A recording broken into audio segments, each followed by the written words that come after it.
Assalamualaikum warahmatullahi wabarakatuh. Alhamdulillahirrahmanirrahim. Amma ba'du. Selamat siang semuanya. Ya. Para peserta matrikulasi mahasiswa baru sekolah Pasca Sarjana Institut Multikulturalisme Bogor. Baik, pada siang hari ini kita akan sama-sama menyimak orientasi Ahlus Sunnah wal Jamaah yang akan disampaikan oleh Ketua Dewan Pengawas Institut Multikulturalisme Bogor, yakni Dr. Haji Saiful Falah MPI. Tanpa berpanjang kata, saya persilakan beliau dengan hormat untuk menyampaikan. Beliau dipersilakan. Terima kasih Yang Rahmatullah Alis Direktur ya.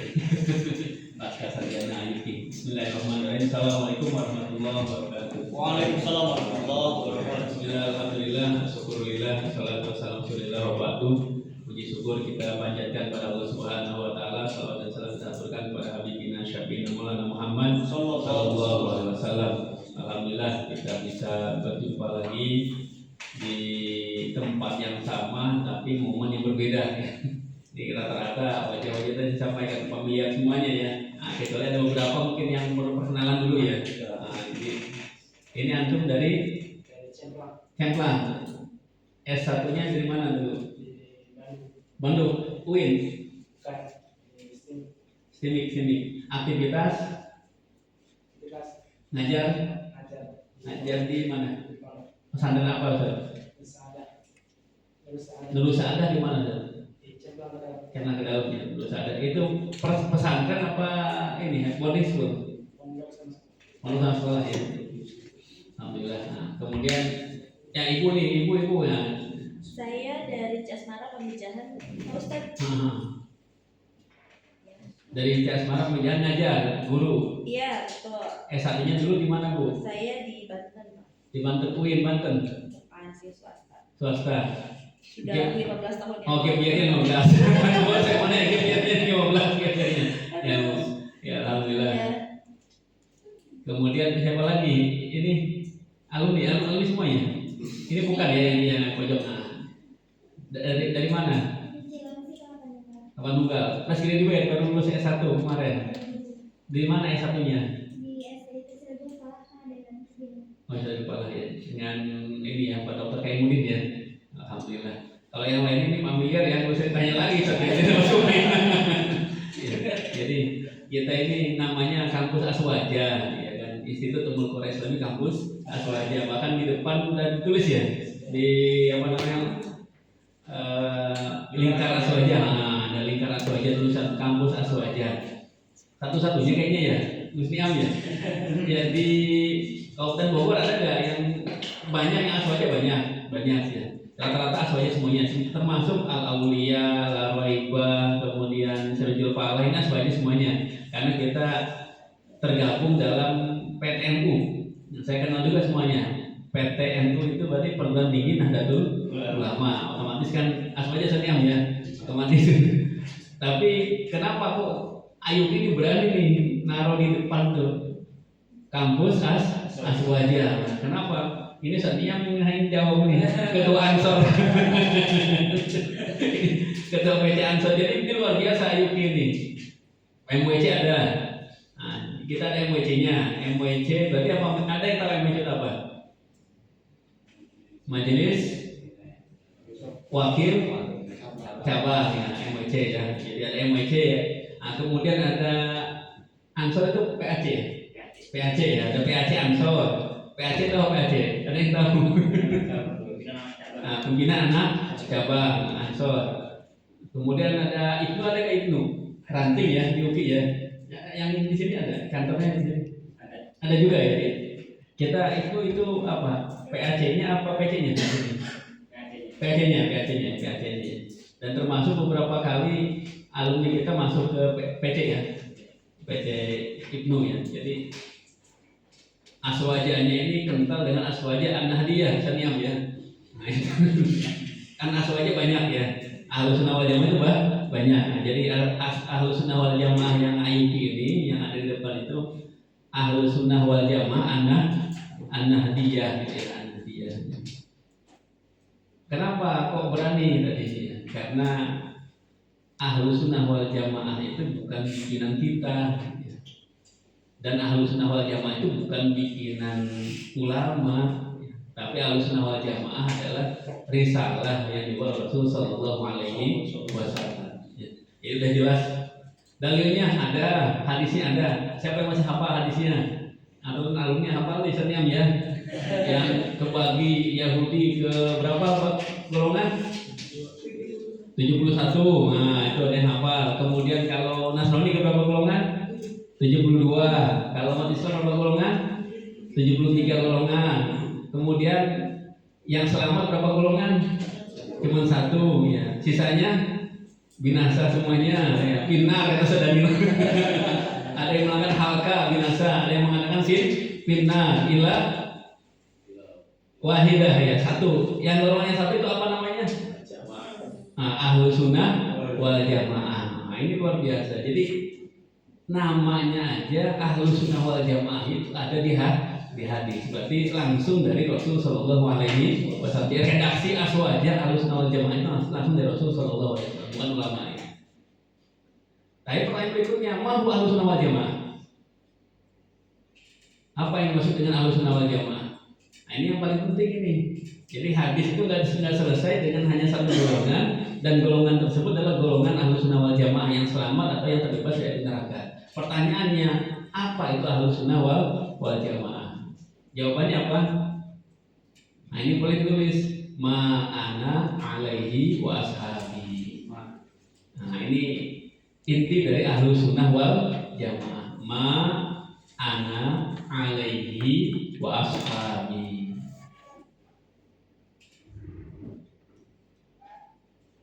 Ma'ana alaihi wa ashabi. Nah, ini intinya. Siapa yang bisa menerjemahkan kemudian menafsirkan? Silakan Pak Deden. Ayo antum sana. Silakan. Ma'ana alaihi wa ashabi. Berarti yang disebut dengan Ahlus Sunnah wal Jamaah adalah ma'ana alaihi. Ma'ana alaihi itu siapa anaknya? Rasul Sallallahu Alaihi Wasallam. Ya. Jadi maknanya ini berarti apa kira-kira? Ajaran ya. Jadi ajaran yang Rasul Sallallahu Alaihi Wasallam emban, yang dibawa Rasul Sallallahu Alaihi Wasallam. Ya. Nah, kemudian ajaran ini diwariskan kepada para sahabat. Maka ma'ana alaihi wa ashabi. Sahabat mengikuti ini. Ini pembeda Ahlus Sunnah wal Jamaah dengan kelompok-kelompok lain atau firqah-firqah lain dalam Islam. Kenapa kok harus dikuatkan Ahlus Sunnah wal Jamaah? Kenapa kok Abu Hasan Al-Asy'ari, kemudian Abu Mas'ud Al-Maturidi, beliau-beliau ini menguatkan Ahlus Sunnah wal Jamaah? Karena ada kelompok-kelompok lain yang mereka mendeklarasikan diri sebagai bagian daripada Islam. Yang ini perlu verifikasi keislamannya, benar apa enggak, sesuai enggak dengan ajaran Rasul Sallallahu Alaihi Wasallam. Maka kalimat ma'ana alaihi wa ashabi ini bisa menjadi verifikatornya. Kira-kira kelompok lain itu sesuai apa enggak dengan Ahlus Sunnah wal Jamaah. Atau misalkan firqah dalam Islam itu pertama kali mulai kapan? Zaman Rasulullah ada enggak firqah dalam Islam? Ada enggak aliran dalam Islam? Ada enggak aliran tauhid ada enggak dalam Islam? Enggak ada, ya satu aja ya. Semuanya ya. Wa atasimu bihablillahi jami'ah, semuanya satu ya, enggak ada yang lain ya. Zamannya Sayyidina Abu Bakar ada apa enggak? Enggak ada. Silakan. Oh. Ada enggak zaman Rasulullah? Enggak ada. Zaman sahabat Sayyidina Abu Bakar ada apa enggak? Ini dulu sini dulu. Ustaz ini senior juga ini. Ada enggak? Enggak ada ya. Zaman Rasul enggak ada. Satu ya, sama semuanya. Zaman Sayyidina Abu Bakar ada apa enggak? Adanya orang murtad. Ya, betul. Kemudian terjadi perang apa? Perang riddah ya. Perang melawan orang-orang yang murtad. Dari perang ini menghasilkan sesuatu yang luar biasa. Apa hasilnya dari perang ini? Mushaf Al-Quran. Ini betul. Jadi dari perang itu ternyata dari hal-hal yang menakutkan ternyata bisa membuahkan sesuatu yang luar biasa. Dari perang riddah di mana sebagian orang-orang yang tadi mengaku Islam bersahadat ketika Rasul wafat, sebagian keluar dari Islam. Hanya sederhana saja, gara-gara apa? Nggak mau apa? Nggak mau bayar zakat, sederhana. Sholat masih mau dia, puasa masih mau, tapi nggak mau bayar zakat. Alasannya zakat hanya dibayarkan ketika Rasul masih hidup. Ketika Rasul wafat, nggak usah zakat lagi. Ini sederhana. Dan terjadi polemik, bukan hanya polemik eksternal, tapi polemik internal. Siapa yang berpolemik? Sayyidina Abu Bakar dari Sayyidina Umar bin Khattab. Iya, kata Sayyidina Umar ini luar biasa, kerasnya luar biasa. Beliau zaman Rasulullah keras luar biasa. Kalau ada orang-orang yang macam-macam langsung dihajar, disikat Sayyidina Umar. Makanya dapat predikat apa? Al-Faruq, pembeda. The distinguisher kalau bahasa Inggrisnya antara yang hak dan yang batil. Tapi dalam hal itu ketika ada orang-orang yang murtad tadi yang nggak mau bayar zakat, jadi Umar memilih apa? Nggak usah diperangi. Kenapa? Karena ini masa-masa transisi. Berat repot masa transisi ini. Ketika Rasulullah wafat, kemudian Sayyidina Abu Bakar menjadi khalifah, ini ada yang murtad, kata Sayyidina Umar, jangan, biarkan dulu aja. Ya nggak masalah, kita akomodir aja. Kenapa? Karena kondisinya ini belum memungkinkan untuk menegakkan agama. Itu Sayyidina Umar bin Khattab yang terkenal sebagai Al-Faruq, jadi distinguisher. Sayyidina Abu Bakar ini terkenal sebagai lemah lembut. Iya, sosok yang sangat lemah lembut. Rasulullah sangat sayang dengan beliau karena beliau sosok yang lemah lembut. Tapi dalam kondisi itu Sayyidina Abu Bakar yang memilih untuk memerangi mereka. Ini luar biasa. Nah ini ini sejarah. Kalau sejarah itu bisa sampaikan apa adanya. Nah ini sejarah dan bisa dilihat referensinya. Semua sirah nabawiyah yang terkait dengan peristiwa ini akan jelas itu, menceritakan bagaimana peristiwa perang Riddah, penyebabnya, kemudian prosesnya dan akhirnya endingnya nanti. Ya. Nah, kembali lagi ya, alhamdulillah nyalain lampunya. Ini enggak ada yang sabotase kan? Karena kadang-kadang bicara sejarah itu hal-hal yang agak riskan. Ya. Yang ini ada referensinya. Kalau ada referensinya jelas dan bisa dicek referensinya ini. Mau pakai kitab siapapun pasti akan sama dengan seperti itu. Apa namanya ceritanya seperti itu ceritanya. Jadi Sayyidina Abu Bakar beliau memutuskan untuk perangi. Kenapa? Karena ini adalah ajaran tauhid, ajaran yang dibawa Rasul Shallallahu Alaihi Wasallam dan syariahnya harus tegakkan. Jadi nggak mungkin kita beriman tanpa berislam. Ya, kadang-kadang yang penting iman dulu aja, Islamnya nanti nggak bisa. Dan Abu Bakar luar biasa waktu itu ya. Jadi ketika dia beriman maka dia harus berislam. Ya. Dalam hal ini apa berislamnya? Zakat, mengeluarkan zakat. Kata Abu Bakar perangi dan harus di apa kira-kira? Ditaklukkan. Kenapa? Karena murtad, namanya murtad kan ya apa? Irtada itu apa artinya? Keluar ya, keluar ya murtad, keluar dia. Nah, akhirnya terjadilah perang Riddah. Hasilnya kita tahu semuanya. Apa hasilnya? Banyak yang wafat. Siapa yang wafat? Para penghafal Al-Quran. Kemenangan ada di pihak Sayyidina Abu Bakar. Islam menang, tapi ada kerugiannya. Nah, kerugiannya apa? Banyak penghafal Al-Quran yang wafat. Dan ini menjadi titik balik dari sebuah sejarah yang luar biasa.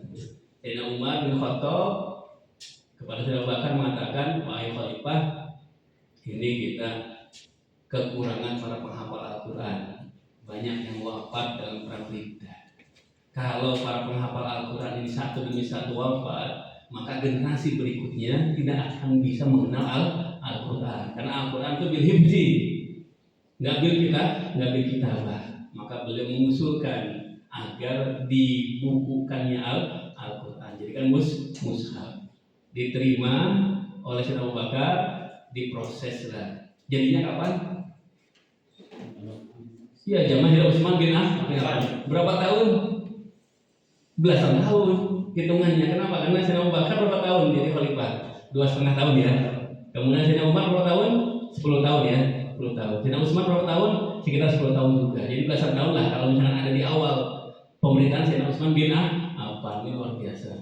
Jadi prosesnya luar biasa, tapi hasilnya alhamdulillah kita bisa mendapatkan mushaf Al-Qur'an. Ini hasil dari perang Ridha. Selesai perang Ridha, Sayyidina Umar, jadi Sayyidina Abu Bakar wafat, Sayyidina Umar menjadi khalifah. Ini masa yang paling aman. Masa yang paling aman. Jadi zamannya Sayyidina Umar bin Khattab itu masa yang paling aman. Kenapa paling aman? Singa. Galak. Ya pemimpin harus galak. Iya, pemimpin harus galak. Ya. Kalau kita belajar dari ini ya, dari sejarah ya. Ya ketika Sayyidina Umar menjadi khalifah, nggak ada yang berani. Kenapa nggak ada yang berani? Karena beliau menegakkan yang hak, gitu ya.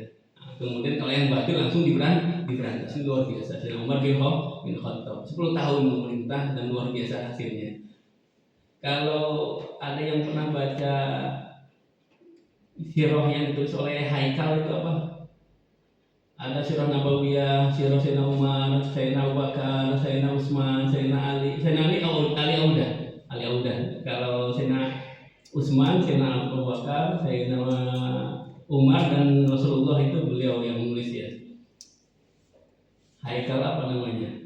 Lupa, saya Muhammad Haikal apa namanya? Ya, ada saya kitabnya ada di rumah, lupa apa namanya nama lengkapnya ya. Penerjemahnya Ali Audah. Nah, jadi Ali Audah kita menerjemahkan kitab itu dalam bahasa Arab, bahasa Indonesia. Kemudian ketika beliau wafat, penulisnya tadi Haikal itu.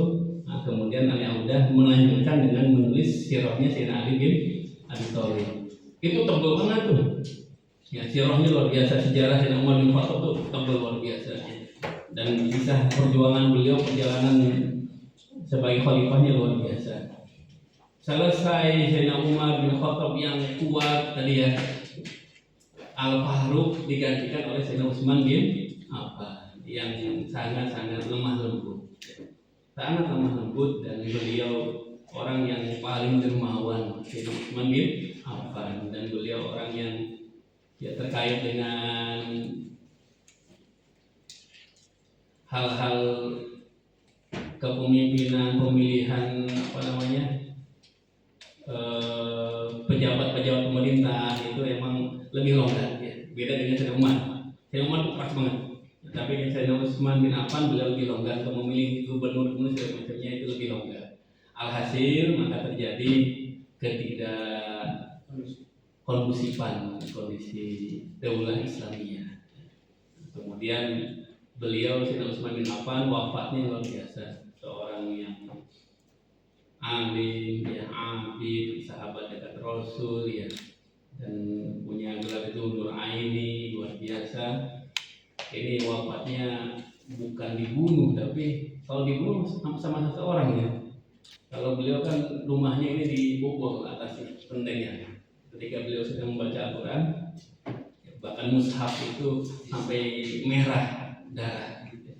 Jadi dibobol dari atas, kemudian beberapa orang masuk dan pedang itu berseliweran lah ya. Jadi beliau dibunuh secara beramai-ramai.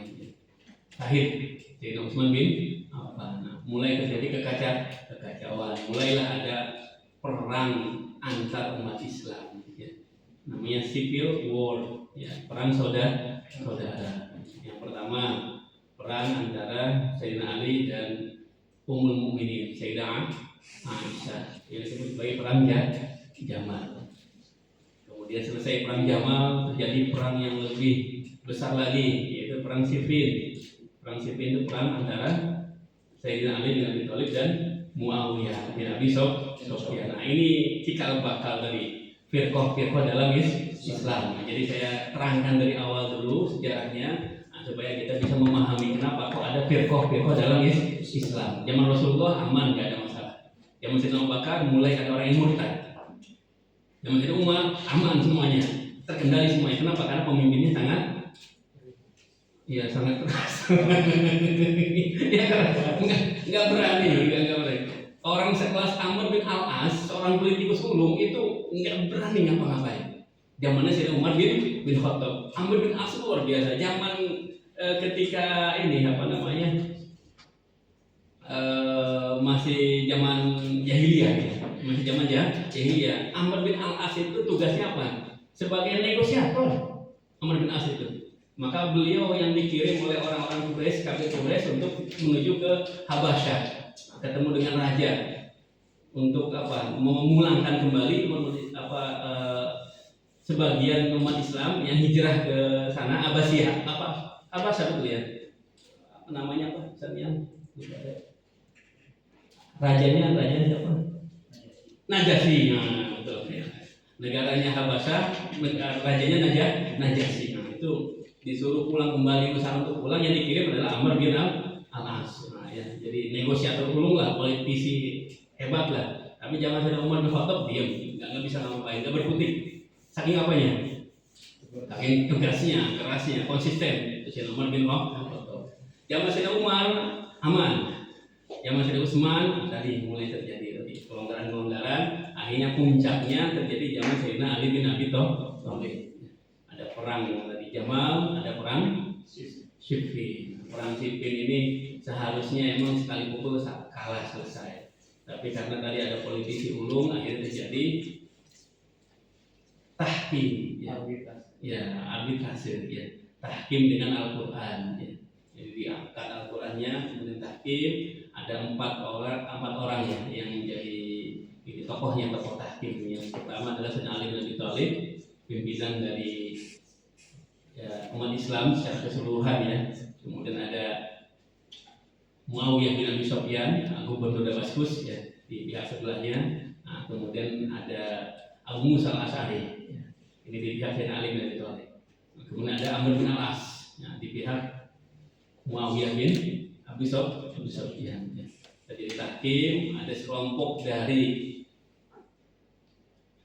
kelompoknya Sayyidina Ali yang tidak setuju dengan tahkim. Akhirnya keluarlah dari barisan Sayyidina Ali bin Abi Thalib. Disebutlah sebagai Khawarij. Maka firqah pertama dalam Islam ya, yang mendeklarasikan sebagai aliran ideologi khusus ya, aliran ya, dia mengatakan tetap muslim ya. Tapi nanti kita lihat apakah aslinya atau bukan ya, itu ya. Jadi tetap muslim, dia keluar dari Islam, khawarij ya. Jadi mereka menyatakan bahwasanya hukum itu hanya dari Allah. Jadi yang berhukum selain dengan hukumnya Allah maka dilabeli langsung kafir, kadang-kadang. Dan kelompok yang di luar mereka adalah kelompok orang kafir. Termasuk siapa yang kafir? Sayyidina Ali kafir, Muawiyah kafir, Amr bin Al-As kafir, kemudian siapa lagi? Abu Musa Al-Asy'ari kafir. Dan maka mereka berusaha untuk membunuh empat tokoh ini. Jadi disiapkanlah eksekutor untuk membunuh empat tokoh ini. Empat-empatnya bergerak di waktu yang sama, di hari yang sama, tapi hanya saat yang berhasil. Yang tiganya gagal. Yang berhasil siapa? Yang berhasil ya yang membunuh Sayyidina Ali bin Abi Thalib. Siapa yang tahu namanya, masih ingat? Siapa Ustaz? Ingat ya? Ibnu Mulzam ya. Ibnu Mulzam siapa? Namanya siapa? Bapaknya berarti Mulzam. Kalau Ibnu Mulzam bapaknya Mulzam berarti. Anaknya siapa? Nama dia siapa? Abdurrahman bin Mulzam kalau salah ya. Abdurrahman betul ya. Saat ini gimana? Ada pendekar betul ya? Abdurrahman ya. Abdurrahman ini verifikator saya nih. Yang verifikasi. Karena ini ketua Ansor ini masih grace ini pengetahuannya ya. Jadi Abdurrahman bin Mulzam. Ibnu Mulzam itu namanya Abdurrahman bin Mulzam. Ini yang berhasil. Ya. Yang tiga-tiganya nggak berhasil, yang tiga-tiga nggak berhasil. Ya. Jadi yang berhasil hanya yang membunuh Sayyidina Ali bin Abi Thalib. Kenapa kok Sayyidina Ali bin Abi Thalib berhasil dibunuh? Karena beliau kemana-mananya nggak pernah pakai pengawal. Ya, sendiri aja kemana-mana. Ini wafatnya beliau ketika hendak sholat subuh. Ya. Beliau melaksanakan sholat subuh, berangkat dan ya tadi ditusuk oleh Abdurrahman bin Mulzam yang mau membunuh Amr bin Al-As. Ya, jadi kenapa? Karena Amr bin Al-As waktu itu meriang sakit, jadi nggak keluar. Kemudian yang membunuh siapa? Tadi Muawiyah bin Abi Sufyan. Bahkan yang mau membunuhnya terbunuh. Yang membunuh Muawiyah bin Abi Sufyan malah dia yang kenapa? Kalau dia yang terbunuhnya? Karena Muawiyah bin Abi Sufyan beliau kemana-mana pakai pengawal, dikawal ketat kemana-mana. Jadi orang kalau macam-macam langsung di situ. Ini luar biasa. Nah, kemudian yang terakhir Abu Musa al-Asy'ari. Beliau itu nggak diketahui ya, karena beliau setelah tahkim itu beliau pergi dan meninggalkan semuanya. Dan beliau juga termasuk orang yang kecewa dengan tahkimnya. Ya. Jadi beliau merasa hasil tahkim itu nggak sesuai dengan apa yang diharapkan. Itu bisa dibaca sejarahnya, bagaimana prosesnya dan bagaimana hasilnya itu nanti dilihat di buku ya, buku sejarah ya. Jadi beliau meninggalkan nggak di Makkah, nggak di Madinah, nggak di Kufah, nggak di Basra, nggak ada yang tahu. Kan nggak ada yang bisa melacak posisi Abu Musa al-Asy'ari. Tapi nanti akhirnya lahir tokoh besar ya, salah satu keturunan beliau siapa? Abu Hasan al-Asy'ari. Ya, jadi Abu Hasan al-Asy'ari ini cucunya atau cicitnya, yang penting keturunan dari siapa? Sahabat Rasul bernama Abu Musa al-Asy'ari. Ini firqah yang pertama Khawarij. Kenapa kok Khawarij ini enggak disebut sebagai ahlu sunnah wal jamaah? Kenapa? Karena sudah jelas tadi ma'ana alaihi wa ashabi. Khawarij masih ikut Al-Quran apa enggak? Ikut ya. Percaya dengan Nabi apa enggak? Syahadatnya gimana Khawarij? Sama asyhadu alla ilaha illallah wa asyhadu anna Muhammadar Rasul, sama syahadatnya, tapi ashabinya enggak dipakai. Ma'ana alaihi wa ashabi ini penting nih, digaris bawah ini ya. Ma'ana alaihi wa ashabi ini digaris bawah ini ya. Jadi kenapa kok Khawarij tadi enggak termasuk Ahlussunnah wal Jamaah? Karena mengingkari sahabat. Bahkan Khawarij dengan lancangnya melabeli sahabat sebagai orang-orang kafir gara-gara sahabat itu keluar enggak sesuai dengan perspektif pemahaman mereka terhadap Al-Quran. Maka dilabeli semuanya kafir, bahkan mau dibunuh. Ya, ini Khawarij ekstrim. Kira-kira ekstrim mana nih? Mau kanan apa kiri nih kayak gini kan? Ya Khawarij. Ya, ini luar biasa ekstrim kanan kan? Ini luar biasa. Jadi yang penting Allah, Quran. Nah, ya kalau nggak kayak gitu bukan termasuk kelompoknya. Ya. Nah, ini Khawarij. Nah, kemudian setelah Khawarij ada Syiah. Syiah ini berarti kelompok namanya Syiatul Ali. Kelompoknya Sayyidina Ali. Ya. Berarti ini orang-orang hebat dong, orang-orang yang dijamin ya. Syiah itu termasuk orang-orang yang keluar dari Ahlussunnah wal Jamaah karena kembali dari ma'ana alaihi wa ashabi. Ini maka saya bilang garis bawah ini ashabi. Wa ashabi di garis bawah. Ma'ana alaihi wa ashabi. Kenapa? Karena Syiah menganggap bahwasanya sahabat-sahabat sebelum Sayyidina Ali, Sayyidina Abu Bakar, Sayyidina Umar, Sayyidina Utsman, ini semuanya ini dilabeli sebagai ya minal zalimin ya. Bukan kafirin, belum kafirin. Nah, kalau tadi kan Syiah apa namanya Khawarij sudah kafir. Kalau ini sudah kali ini melabeli sebagai zalimin. Kenapa zalimin? Karena merebut imamah, kepemimpinan. Seharusnya dari Rasulullah langsung kepada Sayyidina Ali. Itu yang mereka percayai iman ini. Jadi Rasulullah ini harus langsung ke Sayyidina Ali. Tapi ada sahabat Sayyidina Abu Bakar, Sayyidina Umar, Sayyidina Utsman. Maka yang tiga ini dianggap sebagai orang-orang yang zalim, yang telah mengambil haknya Sayyidina Ali bin Abi Thalib.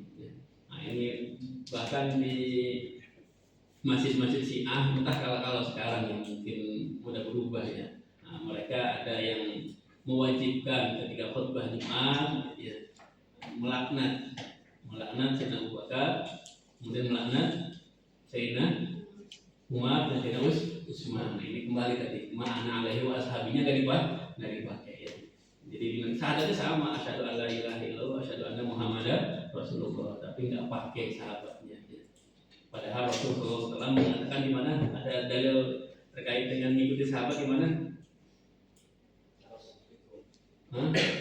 Alaikum bisunnati wa sunnatil khulafa'ir rasyid al-mahdi. Nah, ya ini dalil jelas kuat ya bahwasanya kita bukan hanya harus mengikuti Rasul sallallahu alaihi wasallam, tapi kita juga harus mengikuti para sahabat. Kenapa? Karena ilmu yang diturunkan Rasul itu diserap oleh sahabat. Setelah sahabat nanti wafat, muncullah kelompok golongan apa? Tabi'in. Kemudian setelah tabi'in wafat, muncullah kelompok golongan tabi'in. Nah, ini 3 generasi utama dalam sejarah umat Islam. Generasi pertama dari sahabat. Kenapa? Karena hidup langsung bersama dengan Rasul Shallallahu Alaihi Wasallam yang tahu persis ajaran Islam yang diajarkan Rasul Shallallahu Alaihi Wasallam. Generasi yang kedua adalah generasi tabi'in, belajar dan hidup langsung kepada siapa? Para sahabat. Ngerti betul ajaran Islam dari para sahabat. Yang ketiga, kelompok tabi'in. Nah, ini kelompok yang belajar dari tabi'in. Ini yang disebut sebagai ulama salaf. Kalau ada yang mengatakan ulama salaf, maka yang 3 generasi ini ulama salaf. Sisanya ulama apa? Khalaf. Ya. Ulama khalaf atau ulama ya ba'da salaf, kontemporer lah ya. Meskipun kalau dihitung dari hijriyah ini kalau dirata-ratakan ada yang mengatakan 250 tahun katanya. Jadi sampai 250 tahun hijriyah itu termasuk generasi tabi'in. Ada yang mengatakan 300 ya. Wallahu a'lam ya. Yang pasti umur manusia kan ada yang hanya 60, ada yang sampai 80, ada yang sampai 100. Kalau misalkan sampai 100 maka 300 tahun dari hijriyah. Tapi kalau misalkan hitungnya nggak sampai 100, tadi 250. Ya. Kalau 70 kali 3 berapa? Berapa? 210. Kalau 80, 8 kali 3 berapa? 240. Mungkin kalau yang 250, 80 lebih mungkin usia rata-rata. Ya, jadi yang mengatakan 250, ada 300 ya. Itu 3 generasi emas ya. Generasi awal umat Islam ini. Jadi Ahlus Sunnah wal Jamaah kita ini berarti pertama tadi secara historis ini dibawa langsung Rasul Shallallahu Alaihi Wasallam dan disebutkan langsung dalam hadis tadi ya. Kemudian definisinya pun ma'ana alaihi wa ashabi langsung dari Rasul Shallallahu Alaihi Wasallam.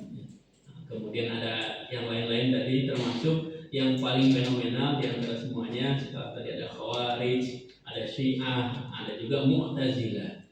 Ini kalau Mu'tazilah ini saya senang membahasnya nih, tapi waktunya nggak mungkin cukup nih tadi yang dia. Karena Mu'tazilah ini dari sedap Mu'tazilah ini. Kalau Syiah udah jelas lah, kalau Syiah udah jelas, Khawarij udah jelas ya. Tapi kalau Mu'tazilah ini wah luar biasa. Kenapa saya bilang dari sedap ya? Karena kalau kita baca sejarah perkembangan umat Islam, salah satu titik tertinggi umat Islam ya dalam peradaban itu di masa-masa Khalifah Harun al-Rasyid diteruskan oleh Al-Amin Al-Ma'mun. Puncaknya Al-Ma'mun puncaknya Al-Ma'mun itu, dan Al-Ma'mun itu menganut paham Mu'tazilah ya. Jadi ulama-ulama yang terkenal yang nanti ya cari sendiri lah ya, nah itu banyak yang termasuk dari golongan Mu'tazilah. Ilmuwan-ilmuwan ternama itu termasuk golongan Mu'tazilah ya. Bahkan dokter pertama dalam umat Islam yang disebut sebagai dokter apa istilahnya paling hebat lah ya, bukan Ibnu Sina bukan ya. Ar-Razi itu luar biasa. Beliau itu bahkan Ar-Razi itu sampai nggak tahu kalau sekarang masih ada apa enggak ini ya, namanya gambarnya di salah satu universitas ternama di Amerika di fakultas kedokterannya. Jadi di pang gambar Ar-Razi. Ini hebatnya Ar-Razi. Tapi kita tadi melihat Ar-Razi ini sebagai sosok Mu'tazilah ini yang repot gitu ya. Karena di satu sisi akal itu menciptakan Allah ya, betul ya. Tapi kalau kita mendewakan akal repot juga ya. Apalagi kalau al-aqlu fawqal wahyi, wah repot. Jadi wahyu diposisikan di bawah akal, ini repot. Jadi salah satu yang agak-agak ya tadi garing-garing sedap tadi. Garing-garing sedap itu adalah ketika orang-orang Mu'tazilah menempatkan akal itu sebagai pedoman utama. Ya. Jadi wahyu Al-Quran itu dianggap sebagai makhluk. Kenapa kalau dianggap wajar dia menganggap Al-Quran itu di bawah akal karena sama-sama makhluk. Akal ini makhluk, Al-Quran juga perspektif mereka. Ya. Kalau kita kan kalamullah ya. Kalau mereka perspektifnya akal itu di bawah wahyu karena Al-Quran adalah makhluk. Ya. Tapi kok bisa maju ya? Nah ini pertanyaannya nih. Dan ini kalau di UIN ini jadi perdebatan panjang ini. Yang pernah kuliah di UIN ini, Kang Deden ini. Wika ya. Kalau Wika itu ada Islamisasi. Dokter Adi Husaini aman, bahkan lebih hebat lagi nanti Islamisasi ya. Kalau yang UIN, nah ini agak lumayan ini perdebatan ini Mu'tazilah ini ya. Katanya nanti digaji, ini kan S2 ya, semuanya master ya. Katanya ya yang di Indonesia sempat rame ya. Ada JIL. Pernah dengar JIL ya? Nah, jaringan Islam liberal. Ini referensinya ke sana katanya referensinya. Walau bisa dikaji lah ya. Nah, kalau mahasiswa kan harus mengkaji, apalagi mahasiswa pasca sarjana. Baca bukunya, baca referensinya, benar apa enggak kira-kira ya. Kalau JIL itu termasuk tadi. Berarti ini ekstrim mana? Ekstrim kiri. Jadi ada ekstrim kanan, ekstrim kiri ya. Itu luar biasa ya. Nah, jadi kita harus nawajamah di tengah-tengah ya. Ada orang yang mendewa-dewakan akal ya. Ada orang yang mendewa-dewakan teks ya. Naskah ya. Ada kita harus nawajamah yang memadukan antara al-aqlu wal wahyi ya. Jadi dua-duanya itu kita pakai ya. Makanya Ahlus Sunnah wal Jamaah ini pedomannya 4 ya. Rujukan hukumnya 4 Al-Quran, Sunnah, Hadis, kemudian ada ijma dan qiyas atau qiyas dan ijma. Ini yang dua ini produk akalnya. Jadi dua ini produk akal. Ijma itu produk akal. Qiyas itu produk akal. Masih pakai akal, tapi akal di bawah wahyu. Utamanya apa?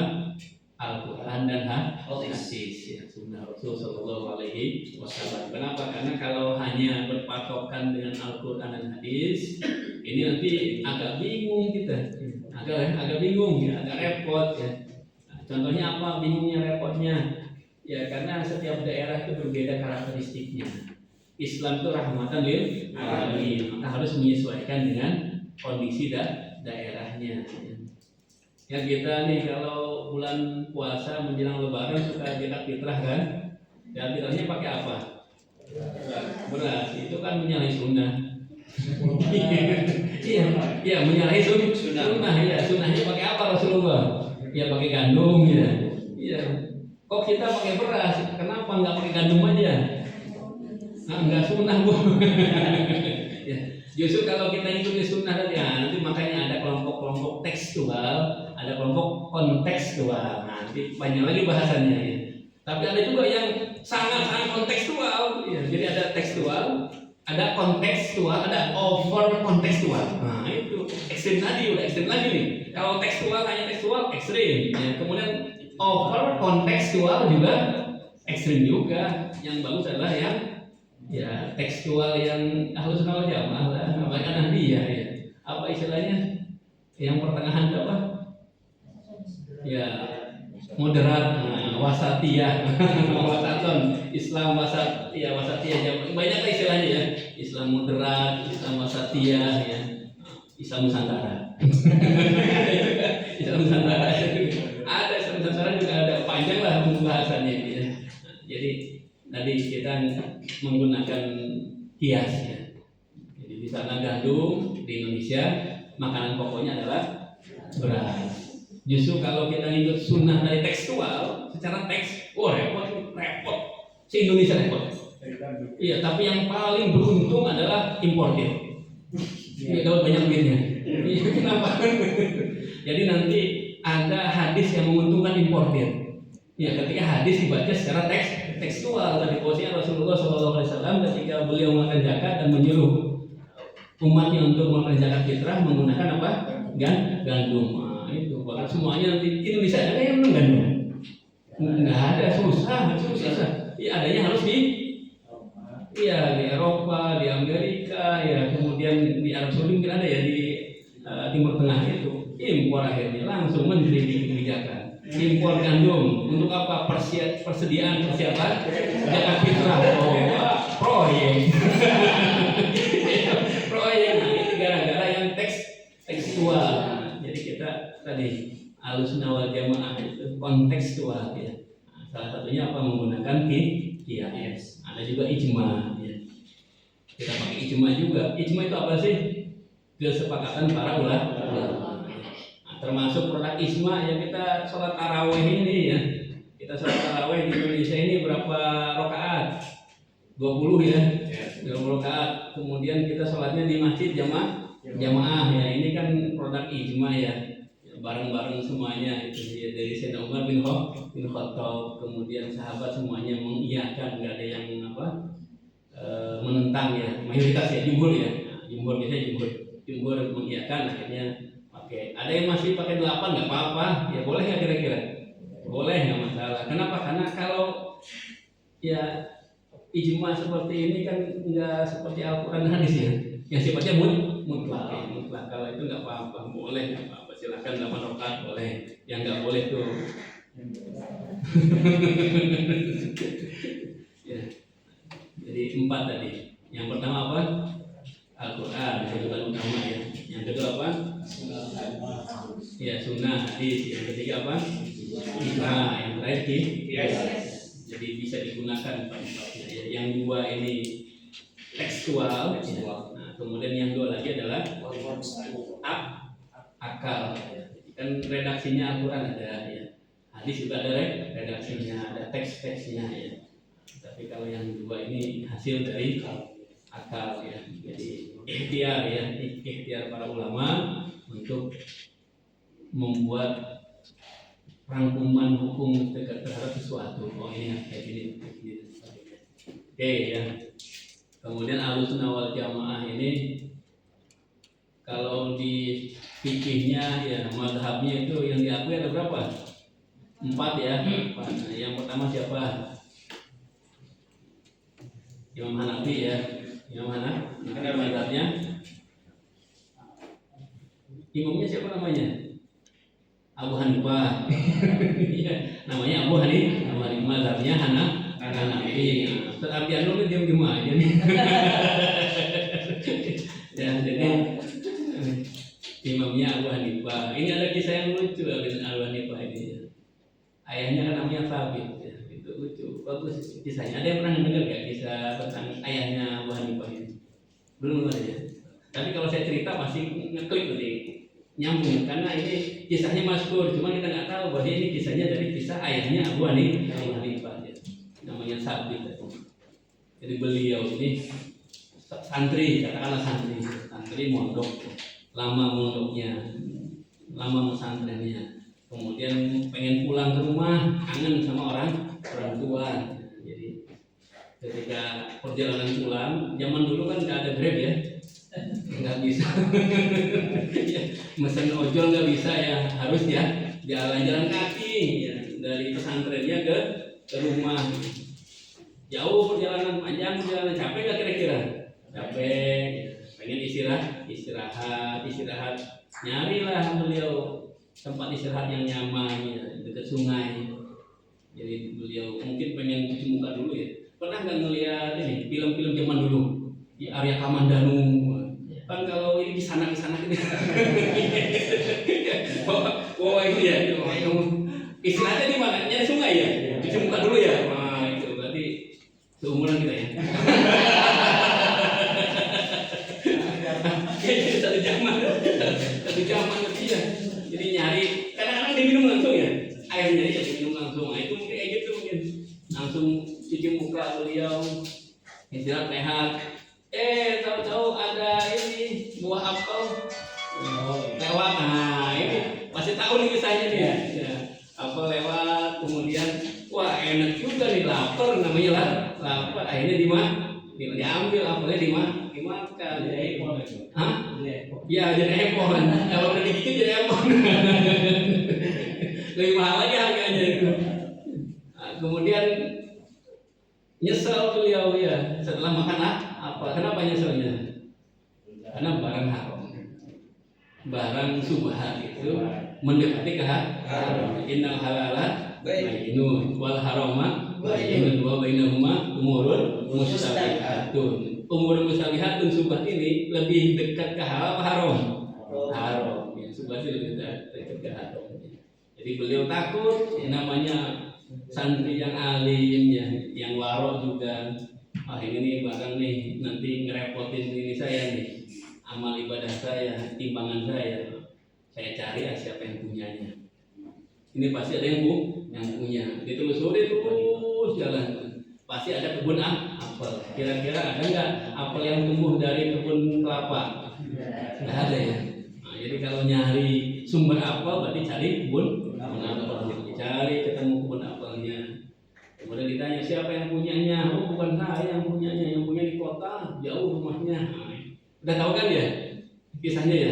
Terus kemudian akhirnya langsung datang ke kota tersebut, kemudian dicari orangnya, kemudian sama bapaknya ini mengatakan, oh kamu ini luar biasa kamu. Ya. Luar biasa apanya? Luar biasa salahnya. Iya, luar biasa salahnya betul. Luar biasa kamu salahnya. Iya. Ini apel yang terbaik ini. Ini apel yang harganya nih nggak ada duanya nih. Susah nyarinya. Kebun saya ini kebun terbaik ini. Buah-buahnya buah-buah premium semuanya. Satu juga berharga ini. Nggak bisa dibandingkan dengan apel-apel yang lainnya. Maka kamu nggak bisa hanya minta maaf dengan saya. Kalau perlu saya katakan tidak maaf buat ibu.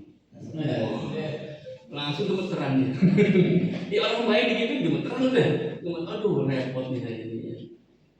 Akhirnya kata beliau, kamu kalau mau dimaafkan ada syaratnya. Syaratnya apa syaratnya? Syaratnya apa syaratnya? Menikah. Iya nikah dengan anaknya. Tapi ada syaratnya. Ya. Harus mau menerima apa adanya. Yang pertama, anak saya buta.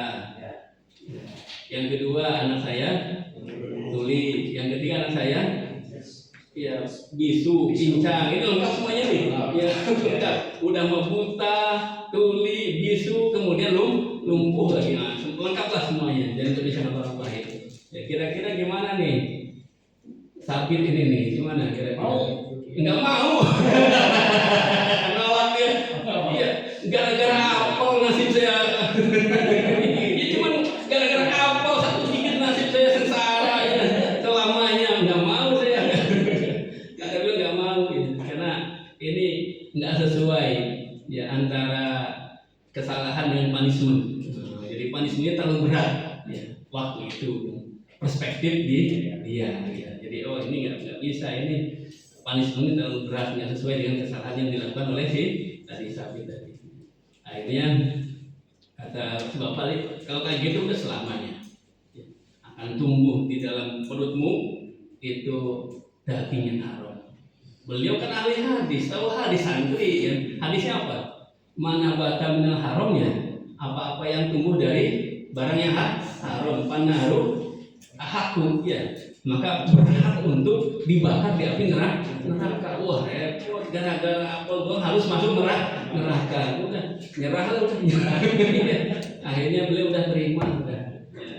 Singkat kata singkat cerita, ketika selesai nikah, istrinya bisa ngomong, bisa melihat, kemudian bisa ngedengar dan bisa jalan. Komplain lagi dia. Iya komplain lagi. Siapa yang komplain tadi? Sabit. Komplain, oh nggak mau, ini bukan istri saya, nggak sesuai dengan perjanjiannya istrinya buta, tuli apa segala macam. Kenyataannya enggak. Akhirnya beliau dijelaskan. Nah ini penjelasan yang luar biasa. Buta kenapa? Karena nggak pernah melihat maksiat. Tuli kenapa? Karena nggak pernah diperdengarkan gosip-gosip. Kemudian apa namanya, bisu karena nggak pernah mengatakan hal-hal yang buruk. Kemudian lumpuh karena nggak pernah berjalan di tempat-tempat yang maksiat. Akhirnya dari pernikahan ini kan orang yang soleh ketemu dengan orang yang soleh. Hasilnya adalah Abu Hanifah. Nah, itu hasilnya. Jadi Abu Hanifah itu ulama yang memang orang tuanya juga soleh dan soleh. Udah selesai Abu Hanifah. Kemudian yang kedua siapa? Imam Malik bin Anas. Ini imam yang paling keren. Kenapa? Karena gaya beliau ini nggak mau kalah dengan raja. Saya dulu ya. Jadi macam-macam kita mau ngikut siapa? Ya. Kalau sekarang ada ustadz pakai Lamborghini nggak apa-apa, boleh. Kalau ustadz pakai Ferrari boleh, nggak apa-apa, karena ada contohnya, ada sahabat ada, ya yang kaya raya kan ada, yang pakai unta mahal, unta yang warnanya apa gitu merah, wah ada. Ya. Nah, kemudian sekarang ulama juga ada. Imam Malik bin Anas, yang paling kaya. Beliau nggak mau pakai baju biasa-biasa. Baju beliau harus sutra, dan sutranya harus dari impor. Ya, Imam Malik luar biasa, Imam Malik ini. Dan beliau ahli sedekah. Ya. Jadi hidupnya bergelimang harta, kemudian juga dermawan. Ya hebat. Ini harapan kita semuanya ya. Jadi udah ma'alim, ya, faqih, kemudian ghani, nah, kemudian apa lagi? Sahiyun ya. Pak sahih apa? Setiap kalau istilah dermawan itu sahih ya. Dermawan itu sahiyun ya. Bukan saki ya, bukan kop ya. Lain lagi kalau kop. Sahiyun ya itu ya. Jadi lengkap semuanya Imam Malik ya. Dan beruntunglah Imam Syafi'i. Kenapa? Muhammad bin Idris Asy-Syafi'i ya, Imam Syafi'i yang kita ikuti mazhabnya ini beruntung. Kenapa? Karena bisa langsung belajar dengan Imam Malik ya, dan menjadi murid kesayangannya Imam Malik. Dan beliau pun masih belajar lagi dengan siapa? Muhammad bin Hasan. Dan Muhammad bin Hasan ini adalah murid kesayangan dari Imam Abu Hanifah. Jadi beliau dapat ilmunya Imam Malik, dapat ilmunya juga dari Imam Abu Hanifah melalui Muhammad bin Hasan. Ini luar biasa. Fikihnya dua mazhab ya. Mazhab Hanafi yang agak-agak rasional dengan mazhab Maliki yang ya teks hadisnya kuat ya. Karena Imam Malik itu ahlul hadis. Al-Muwatta ya, kitab Al-Muwatta ya. Dihafal oleh Imam Syafi'i. Jadi beliau menghafal Al-Muwatta. Kemudian yang terakhir adalah Imam Ahmad bin Hanbal atau Imam Hambali. Imam Hambali juga belajar dengan Imam Syafi'i. Ya. Jadi kalau ada nih sekarang, saya kuliah di Ayuki misalkan nih, ya berguru kepada Ustaz Niam misalkan. Tapi madhabnya Maliki boleh, nggak apa-apa. Ya. Madhabnya Hambali boleh nggak kira-kira? Boleh, nggak apa-apa. Ya. Kenapa? Karena dari dulu sudah diajarkan. Perbedaan itu rahmat. Ya. Ikhtilafu ummati rahmatun. Iya, tadi beda. Imam Malik gurunya Imam Syafi'i. Tapi Imam Syafi'i ihtiraman, ta'ziman ya kepada Imam Malik meskipun beliau mempunyai mazhab yang berbeda. Imam Ahmad bin Hanbal muridnya Imam Syafi'i. Bahkan Imam Ahmad bin Hanbal luar biasa. Bukan hanya murid Syafi'i, beliau juga ini apa istilahnya kalau orang yang sangat mengagumi itu apa sih? Fans berat ya. Kan ada ceritanya ya. Ustaz Ali ini hafal ceritanya. Ya ketika putrinya Imam Ahmad bin Hanbal itu mengkritisi Imam Syafi'i ya, diajak ke rumahnya kan ini masyhur ceritanya ya. Saking fansnya itu gimana ada sadar perkataan dari Imam Ahmad bin Hanbal Syafi'i kasyamsi ya betul ya. Imam Syafi'i seperti matahari, luar biasa. Saking apanya? fans berat. Tapi kan tadi ketika membuat mazhab baru nggak apa-apa ya. Ya beliau bikin mazhab apa ya? Hambali ahli hadis itu. Imam Amin ahli hadis itu. Gila. Bukan pola ya. Kalau pola kan jelas. Kalau gila dikatakan gila, beliau itu menghafal 1 juta hadis. Ya. Jadi orang yang paling banyak menghafal hadis mungkin Imam Ahmad bin Hanbal. Ayo silakan Danu ini ngapal hadis 1 juta. Ya gimana ngapal ya 1 juta hadis itu luar biasa. Beliau punya ini musnad ya, Musnadnya. Musnad Imam Ahmad ya. Ada ya itu ya. Ya Musnad Imam Ahmad ada. Jadi buku hadis ya, yang ditulis oleh Imam Ahmad bin Hanbal tadi ya. Luar biasa. Jadi kita boleh ngikutin siapa aja boleh ya. Enggak mesti harus ngikutin satu imam. Kenapa? Karena 4-4-nya itu diakui sebagai ahlu sunnah wal jamaah. Ya, boleh Imam Syafi'i yang mayoritas kita. Kita ini kenapa kok ngikut Imam Syafi'i? Karena mayoritas min abina wa jaddina wa abi jaddina wa jaddi jaddina jadi-jadian. Ya kan gitu. Ya kita kan kayak gitu kan ya. Terus itu. Jadi kenal Imam Syafi'i karena warisan dari orang tua. Makanya sekarang ini kita memperkuat warisan dengan belajar ya, menggali sirah ya, sejarah. Jadi 4 imam mazhab ini boleh diikuti salah satunya ya. Kalau mau ikut Hambali boleh ya. Maliki boleh, atau ikut apa lagi tadi? Hanafi. Jangan sampai nanti ada orang yang umroh Al-Ustad Al-Mukarram UJ ya, berangkat umroh Al-Ustad Al-Mukarram UJ berangkat umroh ya, akhirnya beliau melaksanakan sholat subuh di Masjid Haram. Allahu Akbar. Imam langsung alhamdulillahirabbil alamin. Wah, salah imam.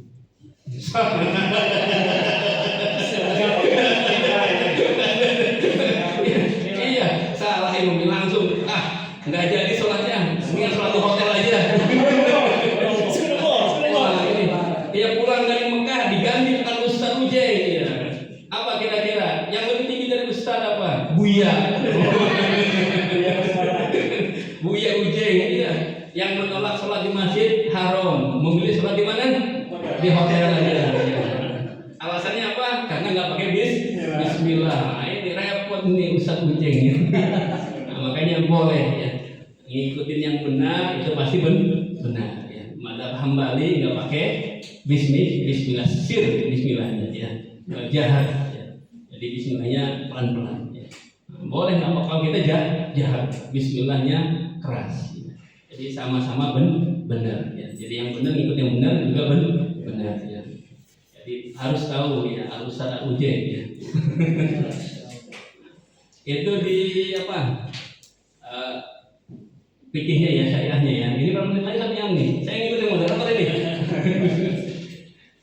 Ada tinggal udah cukup udah. Berapa menit lagi? 5 ya. Saya harus dulu sama moderator ini enggak ada waktunya. Makanya dari tadi saya minta terus moderator ini untuk memastikan verifikasi. Nah, jadi apa? Tadi yang pertama tauhid dulu ya, akidahnya kita puncaknya Rasul Shallallahu Alaihi Wasallam yang ikutin para sahabat, kemudian tabiin. Nah, kemudian yang merumuskan, yang memperkenalkan kepada kita tadi Abu Hasan Al Asy'ari dan Abu Mansur Al Maturidi, Al Asy'ariyah Al Maturidiyah makanya ya. Nah, kemudian yang di syariahnya, di fikihnya, jika ngikut salah satu dari 4 imam maka boleh ikut yang mana aja salah satunya ya. Nah, kemudian terakhir ini yang pembeda juga Ahlussunnah wal Jamaah ya. Ada tasawufnya ya. Kita ada tasawufnya ya. Tasawufnya ini kita mengikuti 2 imam ya. Yang pertama Imam Al-Ghazali, yang kedua Imam Junaid Al-Baghdadi ya. Makanya ada thariqah ya. Ahlussunnah wal Jamaah itu mengikut thariqah ya. Penting thariqah juga ya. Tapi kalau thariqah nggak pakai syariah, waduh dolala. Ya, syariahnya dulu ya. Dikuatkan syariahnya, setelah kuat syariahnya baru nanti ikut thariqah. Thariqah itu untuk akhlaknya ya. Jadi kalau imam ini udah cukup bisa menjadi ahlu toriko. Oke ya, jadi tadi pengenalan dengan ahlu sunnah wal jamaah. Sisanya masih banyak, ya tinggal dibaca aja ya. Referensinya banyak banget ya. Termasuk bukunya beliau ini ada. Yang nulis ini siapa? Ya, pasca ya Pak Rektor Dr. Samsul Ijal dengan Pak Dr. Amin Dopi. Ya ini nulis buku Tauhid Ahlus Sunnah wal Jamaah. Ya. Ini boleh dicari langsung bukunya ya. Di Gramedia ada. Di toko buku ini ya. Ada insya Allah. Ini wajib apa enggak? Wajib ya, harus punya ya. Harus punya. Atau sekarang nih yang bisa menjawab pertanyaan saya dapat satu ya. Harganya berapa? Nah, ini nanti ditanya ya. Kalau harganya 100.000 berarti hadiahnya 100. Yang penting hadiahnya buku aja ya. Hadiahnya buku ya. Jadi kalian bisa menjawab nanti misalnya kasih buku nanti bilnya ini ke saya. Apa bukan bil itu? Tagihannya ya. Tagihannya ke saya. Oke, pertanyaannya silakan dijawab pertanyaannya ya. Ini harus cepat ya. Ini Pak Moderator silakan perhatikan mana itu. Yang di luar, ya, yang di luar mengangkat tangannya ya dapat kesempatan pertama untuk menjawab ya. Oke, siap semuanya siap ya. Pertanyaannya sebutkan, sebutkan nama Direktur Pasca, Sekretaris Direktur, Kaprodi Pasca, dan Sekretaris Prodi Pasca. Wah, ya silakan Aldi dulu jawab kita nanti ya. Ini verifikatornya Setiam ya. Direktur menjawab Direktur Pasca Dr. Ahmad Yofi MPDI. Sekretaris Direktur Pasca Bapak Niam Rahmatullah MPDI. Kemudian Kaprodi Pasca MPDI IUP Dr. Agus Ali MPDI. Kemudian Sekretaris Prodi MPDI Pasca Sarjana IUP Ibu Dr. Rahmawati Alwi. Gimana sedia? Ya. Jadi lulus maku matrikulasi aswaja. Ya, alhamdulillah kita tutup ya, cukup saja ya. Kita tutup dengan baca alhamdulillah. Alhamdulillah. Terima kasih dan mohon maaf. Assalamualaikum warahmatullahi wabarakatuh. Waalaikumsalam. Baik, terima kasih kepada Dr. Haji Saiful Fana MPDI atas penyampaian yang beliau sampaikan. Barangkali dari peserta ada yang mau bertanya, dipersilakan mungkin satu orang saja karena waktu sudah menunjukkan semakin sore. Silakan. Izin bertanya, minta pendapat antum berkaitan dengan taufik. Bagaimana berkaitan dengan taufik itu? Ya, jadi kalau untuk yang nggak tahu boleh, tapi yang tahu harus belajar dulu. Karena taufik ini kan apa istilahnya antara dua hal yang berbeda di ini ya, dipersamakan gitu ya. Itu satu maksudnya ya. Taufik itu gitu apa gimana? Taufik dalam Mazhab ya. Jadi kita pengikut mazhab Syafi'i, kemudian di suatu saat kita melepas mazhab Syafi'i, ikut mazhab Imam Hambali gitu ya. Apa dua-duanya digabungkan? Maksudnya ini. Yang dimaksud yang mana? yang dimaksud yang ketika digabungkan. Oh, digabungkan ya. Jadi kalau digabungkan ini yang repot. Ya karena kalau misalkan tadi kita ketika tadi contoh saya ya Ujeng ya, itu kan dia tetap mazhabnya mazhab Syafi'i, tapi saat itu dia mengikuti mazhab Hambali, Ahmad bin Hambal. It's okay, nggak masalah. Yang benar ikuti yang benar. Kalau digabungkan mazhab ini digabungkan lagi jadi mazhab baru berarti kan? Nah ini yang repot ini. Kenapa? Karena apakah kita punya kualifikasi untuk menjadi seorang mujtahid mutlak?